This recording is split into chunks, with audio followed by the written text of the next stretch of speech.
I think it's good that we're talking through a A whale of yeah. plants.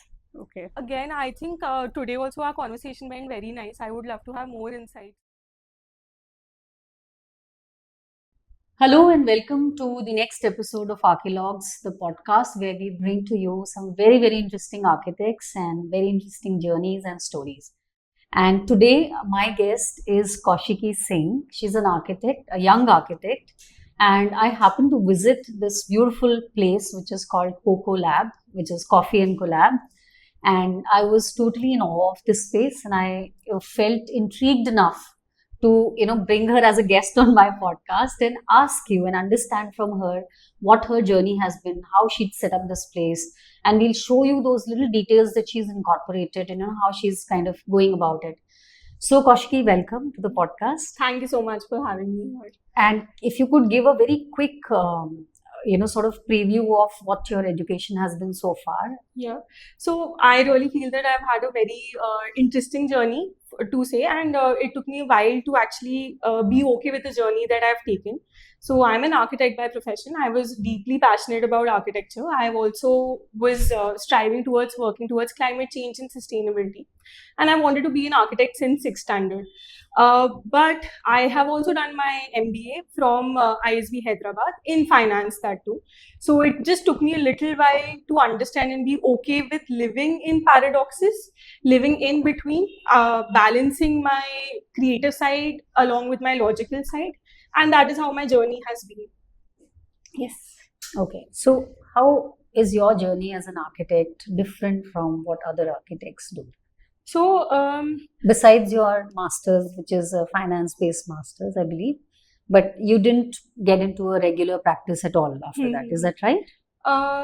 After my master's or after my graduation? After your master's, let's say. So after my master's, no, I did not get into a regular practice. I think I pursued my master's because before pursuing my master's, I was deeply involved in working on ground, understanding the nitty-gritties. I worked in remote regions like Ladakh, Rajasthan, also in the villages of UP.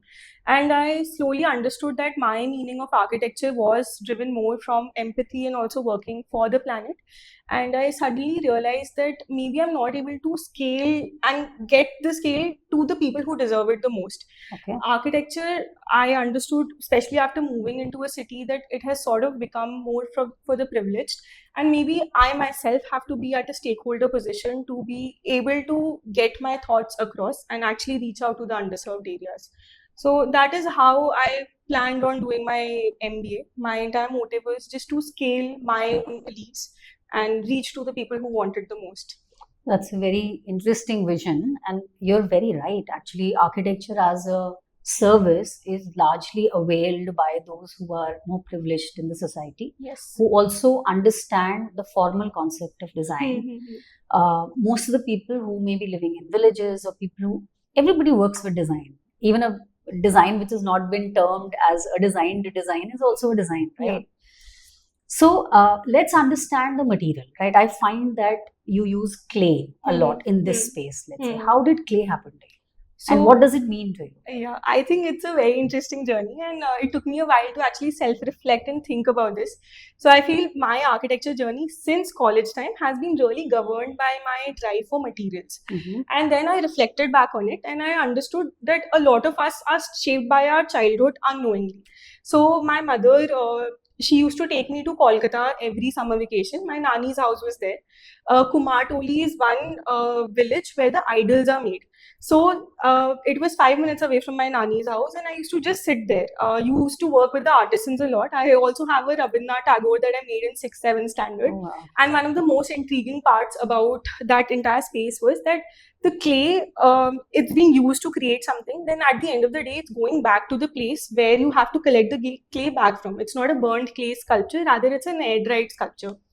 I had not realized how those things had really affected my understanding of sustainability. I'm pretty sure that time I did not even know what sustainability was. Yeah. Then I think at the same time, my mother took me to Shanti Niketan a lot. She used to force me. I used to hate it as a child, but those are the things which have really stuck with me. So I feel like my inclination towards using craft, understanding craft and also using earthen materials strives from there. There is no doubt about it. Plus, I think my father is also from a village in UP. He's taken me to the village multiple times to make me feel more connected there. And I think even though I was staying in Delhi, my connections in childhood have shaped how I practice architecture.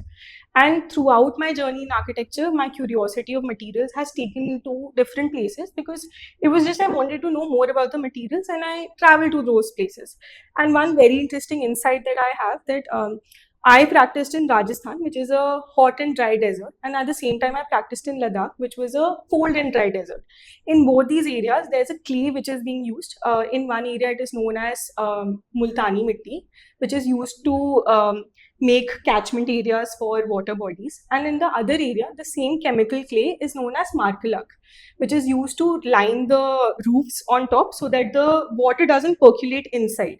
Right. So, I mean, my understanding that these indigenous materials hold a lot of scientific and as well as traditional values in two regions share same geography, maybe very different social cultures, but might be using same material in different ways. Two different geographies also, na? Ek Rajasthan and the other one is Ladakh. Yes, similar climates in terms of it being extreme. Very interesting. And then when you moved back to Delhi, Yeah. didn't you feel that the urban products, though I think in this place you've still used a lot of clay, and the most interesting part that I see happening here is that some of them have that touch of Bengal. Now that you say that your Kolkata connections are there, I can see it that, that the way they shape their artifacts, those small artifacts that they make, and then like on the boundary wall, you've used the Kumhar Wali, sort of products and stuff. So how about when you moved back to Delhi and then as an architect, you've been trained in Delhi as well, right? Which basically means that you are supposed to do large scale projects, even as a student, right? You might be designing like an institutional building or whatever. So during your academic years, were you cognizant of this fact that, this was an undercurrent that was running in your mind? And if it was, then how were you utilizing it in your projects? I think throughout my college, I was very sure I don't want to be in Delhi. And I used to travel a lot outside Delhi. So I traveled to Meghalaya, Uttarakhand, again, understanding the indigenous crafts there. Okay. And that again gave me a very worldwide exposure of what is happening. And then once I came back to the city, I understood this thing that when I was, say, for example, staying in Ladakh for a prolonged period of time, and I was staying in these structures which were made out of all natural materials, my cognitive abilities were very different compared to when I moved back to Delhi, where obviously there's noise in your surrounding and we've become so used to it. But at the same time, when I'm staying in a room which is also having artificial materials, how it's affecting me as a human and in terms of how I think. So I understood that even if I've practiced outside, in urban areas also this sort of thinking needs to be here. So that is one thing that I try doing even in this space. And then the second thing, I also understood that when you're working in, say, Rajasthan or Ladakh or even UP, you have a lot of earth around you.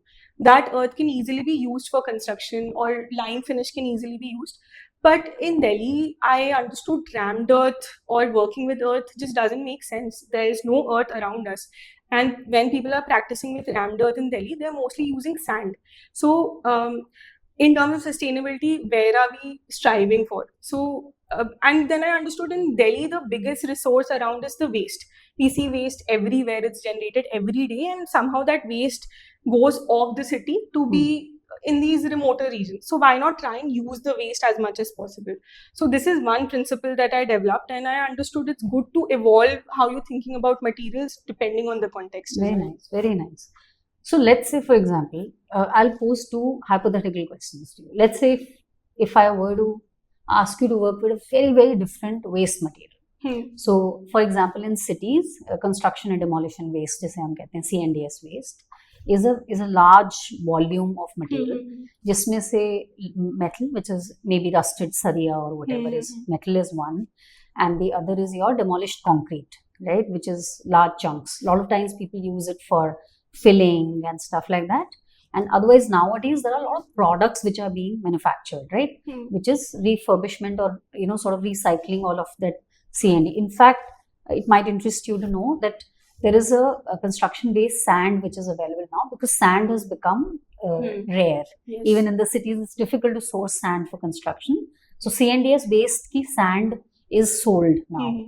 And there's a very interesting product which has been developed, which is used to backfill the earth, in the area which is surrounding the, let's say, the basement area ke aspas. So these kind of newer products are coming up, newer technologies are coming up. So if I were to ask you to work with just the CNDS waste for the next 2 years, what would be your take on it? Yeah, so I did do a research on this, especially on construction and demolition waste, and was inspired by other architects who are already working here, especially in Bangalore, and also wall makers. They have also experimented with CND waste. So what happens is there are these things which are called poured earth walls. In poured earth walls, these CND waste can be used in chunks of more than 100 to 200 so around 4 to 8 inches, somewhere in between that, and they give a very good compressive strength to the wall itself. So we are utilizing how that concrete is being used in terms of its compressive strength, and at the same time more resources are not going into making it into more smaller particles. Rather, it's being used on site and along with the earth that can be just taken back from the site itself. But you have to procure the CNDS waste from the CNDS waste site. Either from the site, or imagine that if you are demolishing then something, of course, yes. that is there. Okay, so that is, of course, that is being done. Usme, how would you like to innovate? Because see, one of the things is working with waste, right? Here, what I see in your space is also a touch of art. And where you said that your early influences have been, where you saw how Kumars were using art. And I think जो मुझे देखकर लग रहा है, art is a very important part of the design process that you're utilizing even while you're working with waste, or even while you're working with clay.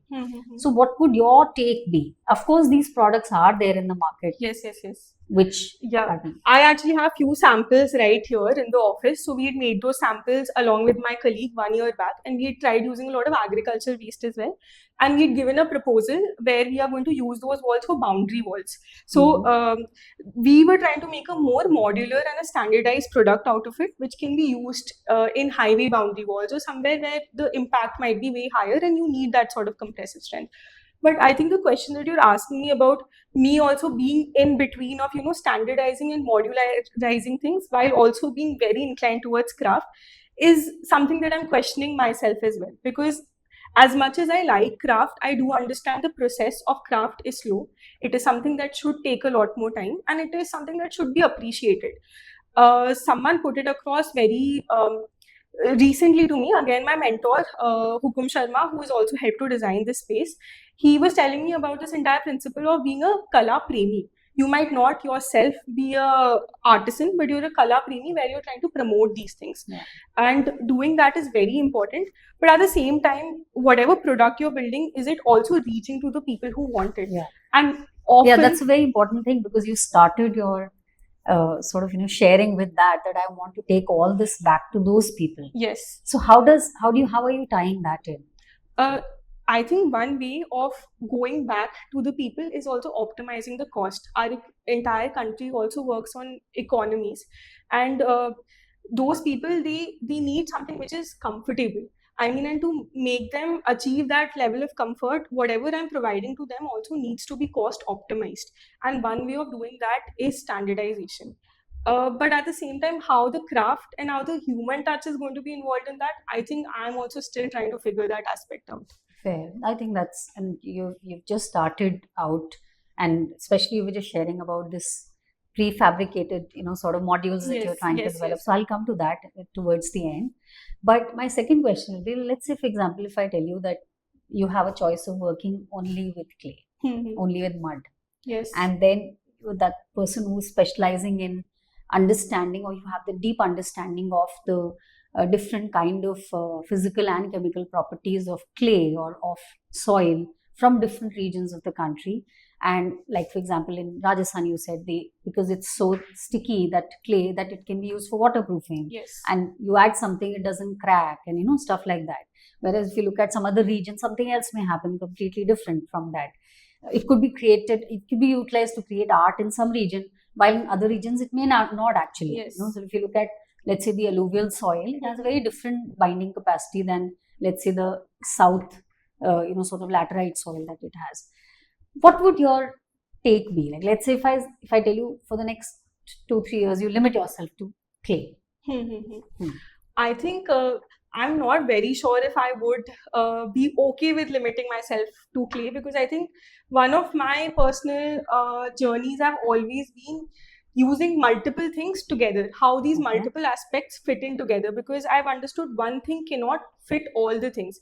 Even when we're talking about clay, it has a lot of demerits in itself, Correct. because clay Limitations हैं yes, material के. yes. Hmm. Even if it's like clay can't be used for rammed earth. Yeah. It still needs a more sandy soil. Yeah. So using the material for what it is I think the beauty of using that material. Yeah, very nice. Very well said. Okay, so now we'll come to the other aspect that you were mentioning. You're trying to right now develop a prototype of a Yes. module which can be scaled up. Yes. So my first question is why? So again, because my exposure has been mostly in remote regions, I understood my journey was trying to force earthen architecture on them. I understood how sensitive our planet is, and using circular materials is the need of the hour for sure, especially with climate change happening right now.